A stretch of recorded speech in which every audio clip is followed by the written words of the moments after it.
வீடியோக்குள்ளே போகிறதுக்கு முன்னாடி நம்ம ராமச்சந்திரன் துர்கா என் யூடியூப் சேனல் சப்ஸ்கிரைப் பண்ணிக்கோங்க, பெல் பட்டனையும் கிளிக் பண்ணிக்கோங்க. மேலும் இந்த பதிவு பிடிச்சிருந்தால் லைக் பண்ணுங்கள், ஷேர் பண்ணுங்கள், கமெண்ட் பண்ணுங்கள். நன்றி.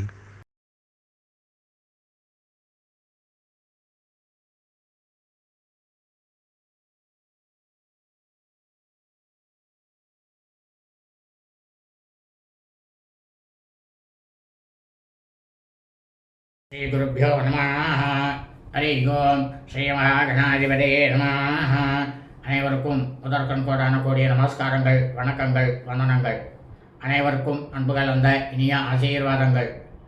நமது ராமச்சந்திரன் துர்கா என்ற யூடியூப் சேனலிலே வரவிருக்கும் விஸ்வாவசு தமிழ் வருஷத்திலே நிகழவிருக்கக்கூடிய நவகிரகங்களிலேயே நிழல் கிரகங்களாக, சாயா கிரகங்களாக இருக்கக்கூடிய ராகு பகவான், கேது பகவான்.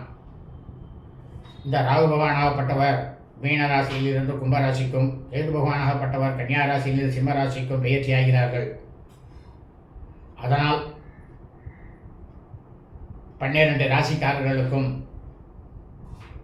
இந்த 1.5 வருட காலங்கள் இந்த ராகு கேதுவினுடைய பலன்கள் எப்படி இருக்கும் என்பதை பற்றி மிகவும் துல்லியமாக, விளக்கமாக ஒவ்வொரு ராசிக்கும் தனித்தனியாக நமது சேனலிலே வெளியிடப்பட்டு வருகின்றோம். அதன் அடிப்படையிலே இன்றைய பதிவானது கும்பராசி மெய்யன்பர்களுக்கு இந்த ராகு கேது பயிற்சி 1.5 வருட காலம் எப்படி இருக்கும் என்பதை பற்றிய ஒரு விளக்கம்தான். அதாவது இந்த ராகு கேது 7 கிரகங்கள், நவகிரகங்களே ஒவ்வொரு கிரகத்துக்கு ஒவ்வொரு மாதிரி உண்டு. வேத தர்ம சாஸ்திரத்தில் சொல்லப்பட்டுள்ள உண்மையான விஷயங்களே இப்படித்தான் நடக்கும் என்று அதிலே சொல்லப்பட்டுள்ளது. அதைத்தான் நமது சேனலிலே பதிவிடப்பட்டு வருகின்றோம். யாரையும் பயமுறுத்துவதாக யாரும் நினைக்கவே வேண்டாம். தங்களை எச்சரிக்கைத்தான் செய்கின்றோம். காரணம் என்னவென்றால், இந்த பிரபஞ்சத்தில், பூலோகத்தில் உள்ள மனித பிரிவிழா பிறந்த தாங்கள் அனைவருமே அடியேனுக்கு மிகவும் வேண்டியவர்கள். தாங்கள் அனைவரும் நன்றாக இருக்க வேண்டும் என்ற ஒரே உள்நோக்கத்துடன் பதிவிடப்பட்டு வருகின்றோம். ஆகவே அனைவரும் இந்த பதிவினை ஆரம்ப முதல் கடைசி வரை முழுவதுமாக பார்த்து இந்த 1.5 வருட காலம் மிகவும் க்ஷேமமாக இருக்க வேண்டுமாய் அன்புடன் கேட்டுக்கொள்கின்றேன். விஸ்வாவசு தமிழ் வருஷம் 5126, ஆங்கில வருஷம் 2025, 2026. ராகு கேது பயிற்சி பலன்கள் 2025-26.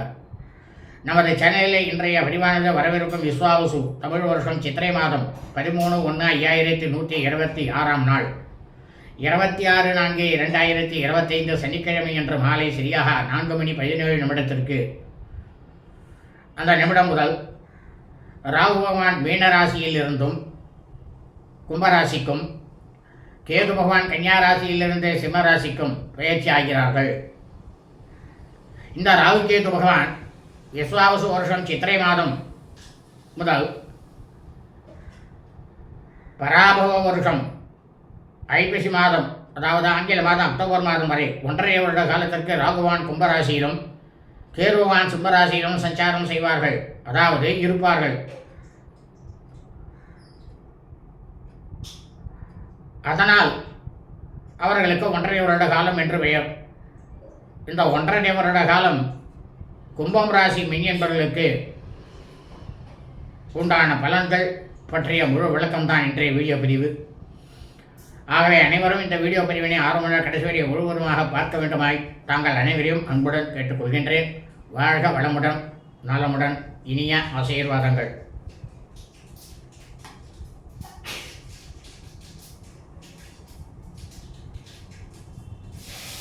இந்த ராகு பகவான், கேது பகவான் இவர்கள் இருவருமே நிழல் கிரகங்கள் தான். ஆனால் வேத தர்ம சாஸ்திரத்தில் என்ன சொல்லப்பட்டுள்ளது? இந்த கிரகங்களுக்கு எந்த சொந்த வீடுமே, அதாவது ஆட்சி பலம் பெற்ற வீடு, பகை வீடு, நீச்ச வீடு, உச்சம் வீடு ஆகியவைகள் எதுவுமே கிடையாது. மேஷராசி முதல் மீனராசி வரை. இந்த ராகுவானாகப்பட்டவர் மோட்சகாரகன். இந்த கேது பகவானாகப்பட்டவர் ஞானாகாரகன்.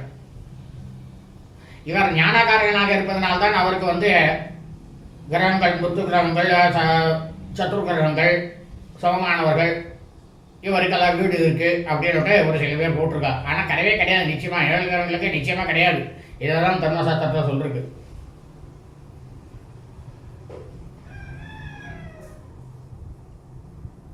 இந்த 7 கிரகங்களாகப்பட்டவர்கள் ஒரே உருவம்தான். அதாவது தேவர்களும் அசுரர்களும் பார்க்கடலை கடைந்த போது அமிர்தமானது வெளியே வந்தது. அதை ஸ்ரீமன் நாராயணாகப்பட்டவர் மோகினி அவதாரம் எடுத்து தேவர்களுக்கு மட்டும் கொடுத்தார். அசுரர்களுக்கு அது கிடைக்கவில்லை அமிர்தமானது. தேவர்கள் அமரனாகிவிட்டார்கள், அசுரர்களுக்கு ஆக முடியவில்லை. இதை பார்த்து அசுரனாக இருக்கக்கூடிய ராகு என்ன பண்ணார்? அவள் பலவிதமான வேஷங்கள் எடுப்பாள். சுவாமியாகவும் வருவா, பரமேஸ்வரனாகவும் வருவாள், நாராயணாவும் வருவா. அதே சமயம் மனிதர்களாகவும் வருவா, தேவர்களாகவும் வருவா, ரிஷிகளாகவும் வருவா, விலங்கினங்களாகவும் வருவா. எல்லா விதமான மாய வேலைகளையும் அசுரர்கள் செய்வார்கள். அப்படி இந்த ராகு என்ன பண்ணார்? தேவர்களைப் போல மாய உருவம் எடுத்துக்கொண்டு ஸ்ரீமன் நாராயணர் கிட்டக்க அந்த அமிர்தத்தை வாங்கி பருகிறார். அவர் பருகும் பொழுது ஸ்ரீமன் நாராயண பார்த்துருவா, இவன் தான் அசுரனாச்சே, ராகுவாச்சே அப்படின்னு பார்த்துட்டு தன்னுடைய கையில் இருந்த சுதர்சன சக்கராயுதத்தை அவன் மீது எய்து அவனுடைய சிரசை துண்டிக்கிறார். இந்த சிரசை துண்டிச்சதுனால்தான் ராகு பகவானுக்கு சர்ப்பத்துக்கு இது சர்ப்பம், அந்த சர்ப்பத்துக்கு தலையில் உள்ள சர்ப்பமானது ராகு, உடம்பு கிடையாது. அதே உடம்பு இருக்கிற துண்டிக்கப்பட்ட உடம்பு இருக்கணும், அந்த உடம்பு தான் கேது. இதை எல்லாரும் புரிஞ்சுக்கணும். இந்த சர்ப்பங்கள் இரண்டும் நமது மனித உடம்பிலே எங்கு வாசம் செய்கிறார்கள் என்று கேட்கிறீர்களேயானால், நமது நரம்புகள், எலும்புகள் அனைத்து இடங்களிலும் வாசம் செய்யக்கூடியவர்கள் இந்த 7 கிரகங்கள் ராகு கேது. இதை நல்லா புரிஞ்சுக்கணும் எல்லாரும். நம்ம உடம்புலேயே நவகிரகங்கள் ஒவ்வொரு இடத்துல இருக்கு. அதை நம்ம சேனலில் பதிவிட்டிருக்கேன், அதையும் நீங்கள் பார்த்துக்கோ.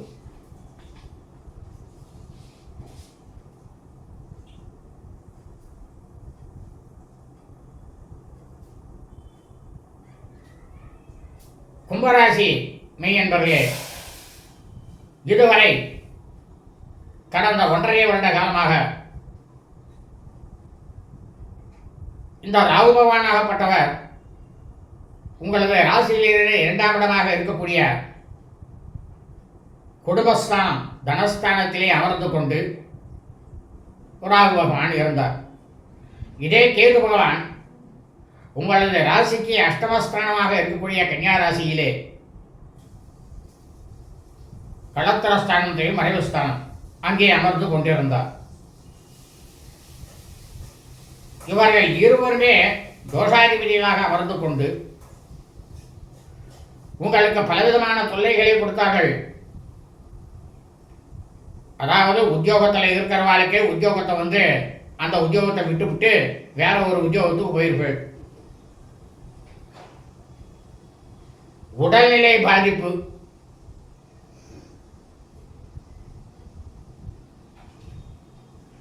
மனசுக்குள்ள பலவிதமான சஞ்சலங்கள், குடும்பத்தில் நிம்மதி இல்லாத ஒரு சூழ்நிலை, உத்தியோகத்தில் நீங்கள் தவறே பண்ணியிருக்க மாட்டேன், ஆனால் உங்களை நீங்கள் தவறு பண்ணேன்னு சொல்லியிருப்பா. அதே உத்தியோகத்தில் நீங்கள் உழைக்கக்கூடிய நேரமானது கூடுதலாக இருக்கும். அந்த மாதிரிலாம் ரொம்பவும் கஷ்டப்பட்டு தான் இருந்தது. இந்த விஸ்வாவசு வருஷம் சித்திரை மாதம் உங்களது ஜென்ம ராசிக்கே கும்பராசிக்கே இந்த ராகு பகவானாகப்பட்டவர் வரப்போகிறார். கேது பகவானாகப்பட்டவர் உங்களது ராசிக்கு சமசப்தமஸ்தானமாக இருக்கக்கூடிய கலத்தரஸ்தானம் 7ஆம் இடத்திற்கு சிம்ம ராசிக்கு வரப்போகிறார். இவர்கள் இருவரும் இந்த விஸ்வாவசு வருஷம் சித்திரை மாதம் முதல் பராபவ வருஷம் ஐப்பசி மாதம் வரை கண்டிப்பாக இங்குதான் இருப்பார்கள்.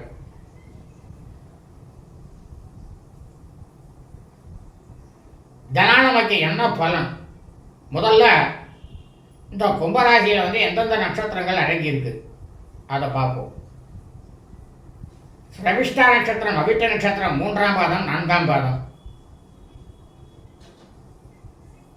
சதபுஷ நட்சத்திரம், சதய நட்சத்திரம் 1, 2, 3, 4 பாதங்கள். பூர்வ புரட்டதா நட்சத்திரம், புரட்டாய் நட்சத்திரம் 1, 2, 3 பாதங்கள் அடங்கும். இந்த சவிஷ்டா நட்சத்திரம் அவிட்ட நட்சத்திரத்துக்கு அதிபதியாக இருக்கக்கூடியவர் செவ்வாய் பகவான், அங்காரகன். சதபுஷ நட்சத்திரத்துக்கு அதிபதியாக இருக்கக்கூடியவர் ராகு பகவான்.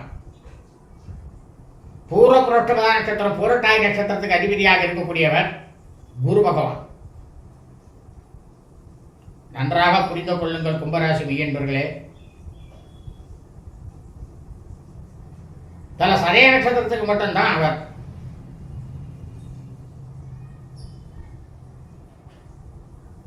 தற்போது கும்பராசி மெய்யன்பர்களுக்கு உங்களுடைய ராசியிலேயே கும்பராசியிலே ஆட்சி பலம் பெற்ற சனீஸ்வர பகவான் அங்கேதான் இருக்கின்றார். இவர் இந்த விஸ்வாவசு வருஷம் மாசி மாதம் தான் கும்பராசியிலிருந்து மீனராசிக்கு பயிற்சி ஆகிறார். அதுக்கு முன்னால சனி பயிற்சி கிடையாது. இப்ப விஸ்வாவசு வருஷம் சித்திரை மாசத்துல என்ன பண்றார்?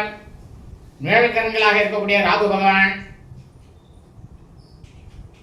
இந்த சனி பகவானுடைய சேர்க்கையில வந்து உட்கார போறார்.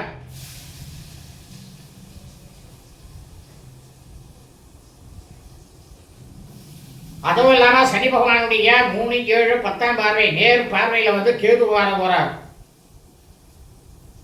அதாவது சனியுடைய பார்வையெல்லாம் படக்கூடாது. ரொம்ப ரொம்ப டேஞ்சர். என்ன டேஞ்சர் அப்படின்னா,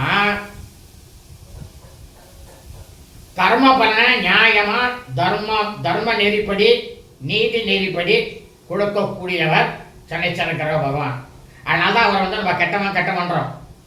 என்றைக்குமே ஒருத்தர் வந்து நம்மளுக்கு நல்லது சொல்றான்னாக்கா அவளுக்கு வேற வேலை இல்லை, இதே மாதிரி தான் எதையாவது சொல்லிட்டு இருப்பா அப்படின்னு நம்ம சொல்லுவோம் இல்லையா? அந்த மாதிரி தான் சனீஸ்வர பகவான் நம்ம கெட்டவன்னுட்டே அவருக்கு வந்து ஒரு முற்றுப்புள்ளி வச்சுருக்காங்கன்னா, நம்ம செய்யக்கூடிய பலனை நியாயமான முறையில் செய்து தரக்கூடியவர் அவர். அவர் வந்து கேதுவை பார்க்கிறார் மாசி மாசம் வரைக்கும். அந்த கேதுவை பார்க்கறதுனால என்ன ஆகும்? இந்த கும்பராசியில் பிறந்த மெய்யன்பர்கள் படிப்பிலே மந்தமாக இருப்பார்கள்.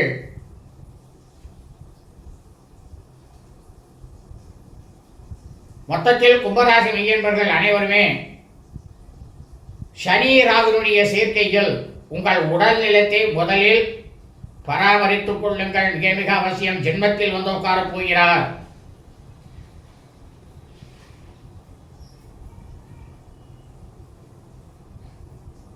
உங்களது வாகனத்தை நீங்கள் செலுத்திக் கொண்டு செல்லும் பொழுது தினந்தோறுமே சரிபார்த்துக் கொள்ளுங்கள்.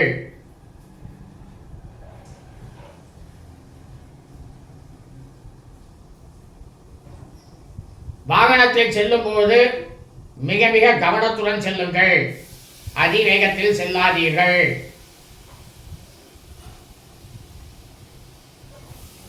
குழந்தைகள் வந்து மார்க் வந்து படிப்பில் வந்து கம்மியாக வாங்கிட்டா மதிப்பெண்கள் அப்படின்னு குழந்தைகளை திட்டாதீர்கள்.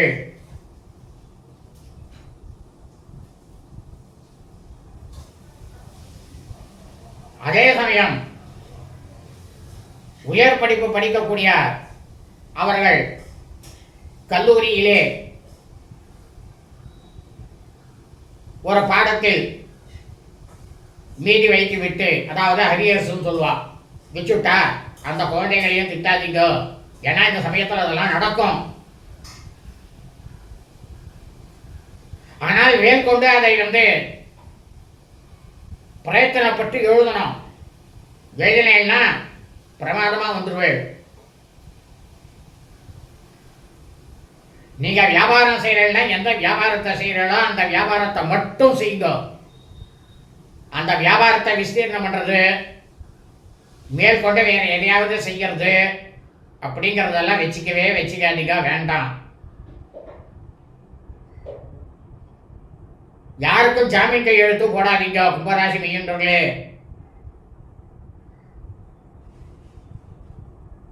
குடும்பத்தில் கணவன், மனைவி, குழந்தைகள் அனைவருமே விட்டு கொடுத்து செல்லுங்கள்.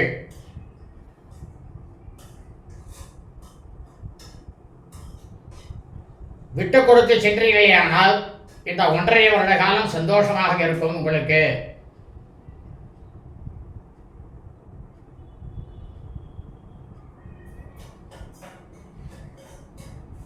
அதைவிட மிகவும் முக்கியமானது, நீங்கள் அயல் நாட்டிற்கு உத்தியோகத்திற்கு விண்ணப்பம் செய்திருந்தீர்களேயானால் தயவு செய்து பணத்தை கொடுத்து ஏமாந்து விடாதீர்கள்.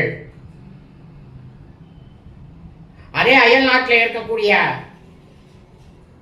அந்த அலுவலகத்தின் மூலமாக நீங்கள் செல்வதாக இருந்தால் தாராளமாக செல்லுங்கள்.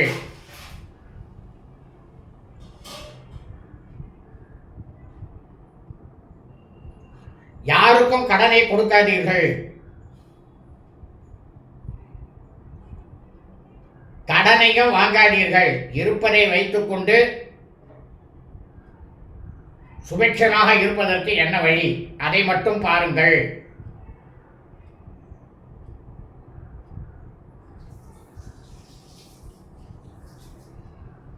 பூர்வீக சொத்துக்கள் உங்கள் கையை விட்டு போகக்கூடிய நேரமாக இருக்கின்றது இந்த 1.5 வருட காலம். அதிலேயும் மிகவும் ஜாக்கிரதையாக இருங்கள்.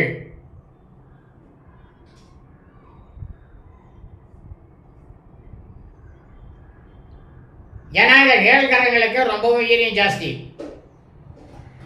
ஏன்னா இந்த கும்பராசியில் இருக்கக்கூடிய சனி, ராகு, கேது சேர்க்க சனீஸ்வர பகவான் கேதுவை நேர 7ஆம் பார்வையாக வேற பார்க்கிறார். இந்த 7ஆம் பார்வையாக சனீஸ்வர பகவான் கேதுவை பார்த்தால பிரம்மகத்தி தோஷம்னு சொல்லுவான்.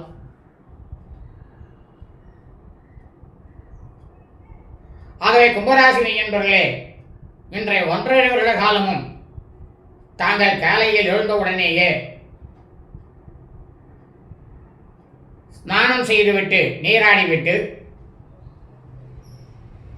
ராவுக்குரிய ஸ்லோகம், கேதுக்குரிய ஸ்லோகம் இரண்டையும் உங்களால் முடிந்தவரை சொல்ல முடியுமோ அதை சொல்லிவிட்டு உங்களது பணிக்கு கிளம்புங்கள். எந்த தடங்களும் இருக்காது. ஏன்னா அந்த ஸ்லோகத்தை சொன்னீங்கன்னாக்கா அந்த 2 கிரகங்களும் திருப்தி அடைவா. ராகு பகவானுடைய ஸ்லோகமானது அர்த்தகாயம், மகாவீரியம், சந்திராதித்ய விமர்தனம், சிம்ஹிகா, கர்ப்ப சம்பூதம் தம் ராகும் பிரணமாம்யகம் நாகத்வஜாய வித்மகே பத்மஹஸ்தாய தீமகி தன்னோ ராகு பிரச்சோதயாத். கேது பகவானுக்கு இருக்கக்கூடிய ஸ்லோகம். பலாச புஷ்ப சங்காசம் தாரகாகிரகம் மஸ்தகம் ரௌத்ரம் ரௌத்ராத் மகம் கோரம் தம் கேதும் பிரணமாம்யகம் அஸ்வத்வஜாய வித்மகே சூலஹஸ்தாய தீமகி தன்னோ கேது பிரச்சோதயாத். அப்படின்னுட்டு சொல்லுங்க. இதை சொல்லிட்டு தினந்தோறுமே ஏதாவது ஒரு வகையில் கருப்பு உளுந்து அதை ஊற வச்சு உன்னை வடையாவோ போண்டாவாவோ போட்டு சாப்பிடுங்கோ. அதில் வேற எதையும் சேர்க்காதீங்க. வெறும் மிளகு பொடி போட்டு உப்பு போட்டு அப்படியே போட்டு சாப்பிடணும். வெங்காயம்லாம் தள்ளக்கூடாது. அதே மாதிரி கொள்ளு ஊற வச்சு அதை சுண்டலாவோ இல்லை ரசத்தில் போட்டோ நித்தியமும் சாப்பிட்டு வாங்க. காரணம் என்னன்னா, ராகு பகவானுக்கு கருப்பு உளுந்து, கேது பகவானுக்கு கொள்ளு. இந்த தானியத்தை சாப்பிட்றதுனால என்ன ஆகுதுன்னா, நம்ம உடலில் இருக்கக்கூடிய நாடி நரம்புகளில் எலும்புகளில் இருக்கக்கூடிய இந்த நிழல்கரங்களாக இருக்கக்கூடிய ராகு பகவானும் கேது பகவானும் மகா திருப்தி அடைவார்கள்.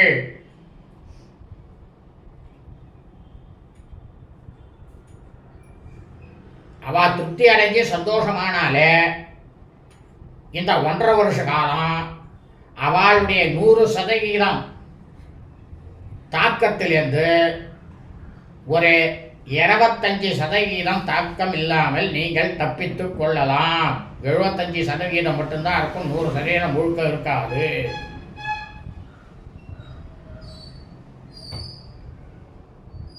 ஆனால் கும்பராசி மெய்யன்றர்களே, தாங்கள் ஜனனம் எடுத்த பிறந்த உங்களது ஜாதகத்திலே இந்த ராகு பகவானாகப்பட்டவர் அவருக்கு உரிய நட்சத்திரமாக இருக்கக்கூடிய ஆருத்ரா நட்சத்திரம், திருவாதிரை நட்சத்திரம், சுவாதி நட்சத்திரம், சரபுஷட் நட்சத்திரம், சதய நட்சத்திரம் ஆகிய நட்சத்திரங்களில் இவர் அமர்ந்திருப்பாரே ஆனாலும்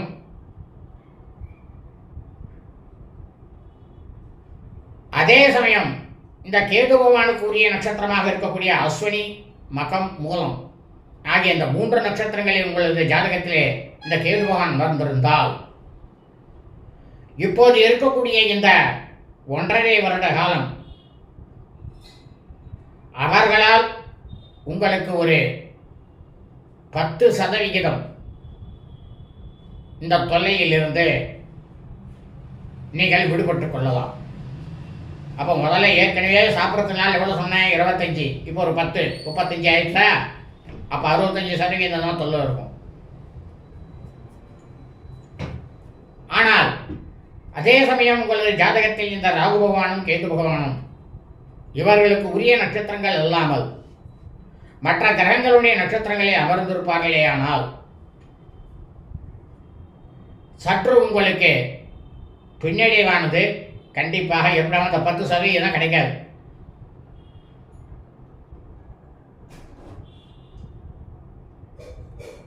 அதே சமயம் இந்த ராகு பகவானோ கேது பகவானோ உங்களது ஜாதகத்தில் லக்னம், அதான் முதல் வீடு. ஒவ்வொரு மனுஷனுக்கும் லக்னம் தான் உயிர், ராசி கிடையாது, லக்னம் தான் உயிர். அந்த லக்னத்திலோ அல்லது லக்னத்திற்கே 2ஆம் இடமாக இருக்கக்கூடிய தனஸ்தானம், குடும்பஸ்தானம்னு பேரு, அந்த இடத்திலோ அல்லது லக்னத்திற்கு சமசப்தமஸ்தானமாக இருக்கக்கூடிய 7ஆம் இடம் கலத்திரஸ்தானம், அந்த இடத்திலோ அல்லது உங்களது லக்னத்திற்கு 8ஆம் இடமாக இருக்கக்கூடிய அந்த கலத்திரஸ்தானமாக இருக்கக்கூடிய மறைவு ஸ்தானத்திலோ இந்த ராகு பகவானோ கேது பகவானோ அமர்ந்திருந்தாலும், இதே கேது பகவான் உங்களது லக்னத்தில் இருந்த 4ஆம் இடத்தில் அமர்ந்திருந்தாலும் அல்லது இந்த ராகு பகவான் கேது பகவான் ஆகிய இருவருக்கும் அவர்களுடைய பிடியிலே அப்பிரதட்சணமாக உங்களது ஜாதகத்தை பார்த்துவிட்டீர்களானால், அப்பிரதட்சணமாக, அதாவது ஆன்டி கிளாக் வைஸ் டைரக்ஷன், அந்த டைரக்ஷனில் மற்ற கிரகங்கள் அனைத்தும் அமைந்திருந்தாலும் எல்லா கிரகங்களும் அமைஞ்சிருக்கணும். அதே போல் இந்த ராகு கேது ஆகிய கிரகங்களுக்கு பிடியிலே பிரதட்சணமாக கிளாக் வைஸ் டைரக்ஷன் இந்த டைரக்ஷனில் இருந்தாலும், அதாவது அப்பிரதட்சணில் இருக்கும்போதே காலசர்வ தோஷம், பிரதட்சணமாக இருந்தாக்கா சர்வகால தோஷம், இவை அனைத்துமே தோஷம்தான். அதேபோல் உங்களுடைய ஜாதகத்திலே சந்திர பகவானுடன் இந்த ராகுவோ கேதுவோ அமர்ந்திருந்தார்களே ஆனால் அதுவும் உங்களுக்கு ஜனனம் எடுத்தது முதல் மரணம் வரை பலவிதமான தொல்லைகளை கொடுத்து கொண்டே தான் இருப்பார்கள்.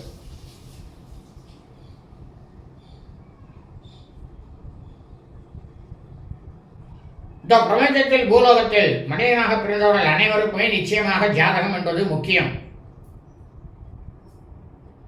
ஏன்னா அதன் பிரகாரம் தான் எல்லாமே நடக்கும்.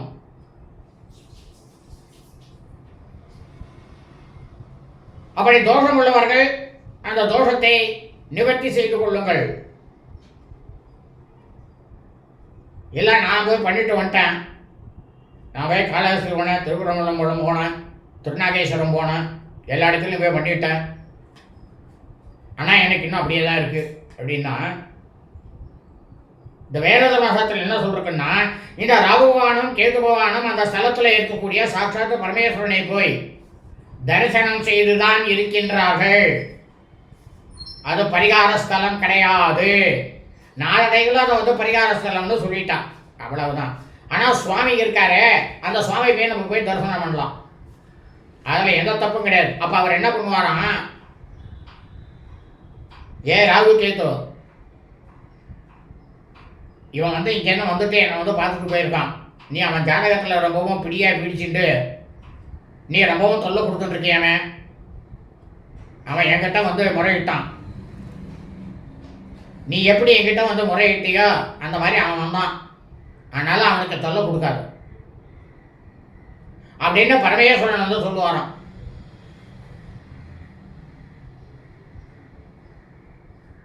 அப்போ இந்த நிழல் நவக்கிரகங்கள்லேயே இந்த நிழல்களுடைய தாக்கம் தான் ரொம்பவும் ஜாஸ்தியாக இருக்கும் எல்லாருக்குமே.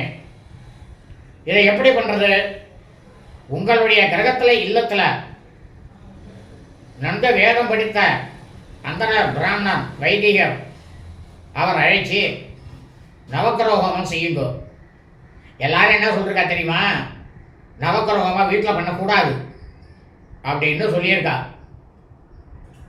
இதை எதுக்காக சொன்னா தெரியுமா, ஆனால் பிராமணா மொத்த பேரும் நவக்கிரகோமம் ஆற்றுல பண்ணுறா, அவள் நன்னா இருக்கணுன்றதுனால அவள் பண்ணிட்டு வரணுன்றக்கா. எந்த விசேஷங்கள் பண்ணுறதா இருந்தாலும் நவக்கிரகோமம் இல்லாமல் பண்ண மாட்டா. ஆனால் அந்த பிராமணர்கள் அல்லாதவர்களை என்ன சொல்லிட்டா, நீங்களாம் பண்ணக்கூடாதுன்னு சொல்லி வச்சிருக்கா. இது பல ஆண்டுகளுக்கு முன்னால். ஏன்னா இவன் நம்மளை கூப்பிட்டுட்டே இருக்கணுமே, நம்ம போய் சம்பாதிச்சுட்டே இருக்கணுமே, அந்த ஒரு நோக்கத்தில் சொன்னது தான் அது. ஆனால் நவக்கிரகோமத்தை பண்ணினேன்னா கண்டிப்பாக உங்களுடைய கிரகத்தில் இருக்கக்கூடிய அந்த கிரகங்கள் எல்லாமே திருப்தி அடையும். இப்போ நமக்கு பயிற்சியாக இருக்குது பார்த்தீங்களா, இந்த பயிற்சியெல்லாம் பார்த்தேன்னா சும்மா நம்ம வீட்டுக்கு விருந்தாளி வந்துட்டு போகிற மாதிரி தான். ஆனால் நம்ம ஜனன காலத்தில் கிரகங்கள் எப்படி இருக்கோ அதுவும் பிரகாரம் தான் முழுக்கவும் வேலை செய்யும், முழு வேலை தான். இது விருந்தாளிகள் வந்துட்டு போகிற மாதிரி.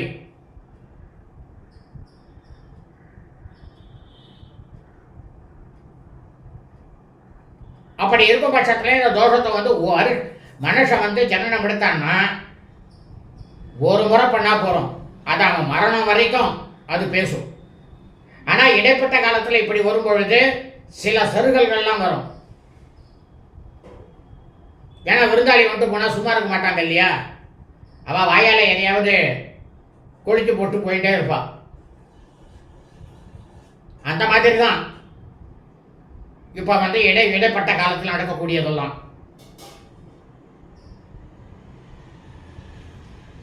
ஆனால் இது நிச்சயமா அப்படி நடக்குமா? ஆனால் தங்களுக்கு தற்போது நடக்கக்கூடிய தசாவானது சுபக்கிரக திசைகளாக இருந்தால், அதாவது சந்திர திசை விட்டுருங்க, சந்திரன் சுபக்கிரகம் தான், அவரை விட்டுருங்க. ஏன்னா அவர் ராகு கேட்டு பிடியில் இருக்கிறவர், அவரால் ஒன்றும் செய்ய முடியாது. புதன் குரு சுக்கிரன் தசை நடக்குமே ஆனால் நிச்சயமாக இந்த சுபக்கிரக திசாவினால் இந்த ராகுகேதுனுடைய தாக்கமானது உங்களுக்கு ஒரு 20% குறையும். முதல்ல எவ்வளோ சொன்னால் ஆகாரம் சாப்பிட்றதுனால 25, ராகுகேது அவருடைய சொந்த நட்சத்திரம் உட்கார்ந்தெல்லாம் 10, இப்போ இது ஒரு 20, மொத்தம் எவ்வளோ ஆச்சு? 55% ஆகிப்போச்சா? வெறும் 45% மட்டும்தான் உங்களுக்கு தள்ள இருக்கும். எப்படி விவரமாக சொல்கிறேன் பார்த்துக்கோ. கும்பராசிக்கு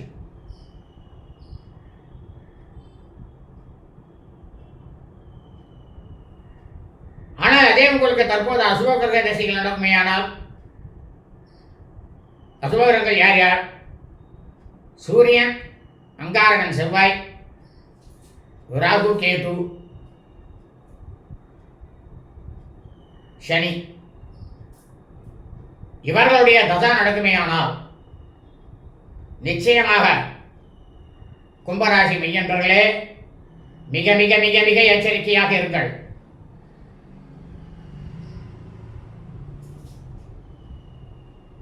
உங்களை நான் எப்படியாவது நீங்கள் நன்றாக இருக்க வேண்டும் என்று உங்களுக்கு ஒரு எச்சரிக்கை மட்டும்தான் விடுகின்றேன். ஆகவே கும்பராசி மெய்யன்பர்கள் அனைவரும் இந்த ராகு கேது பெயர்ச்சி 1.5 வருட காலங்கள் சர்ப்ப பிடியிலிருந்து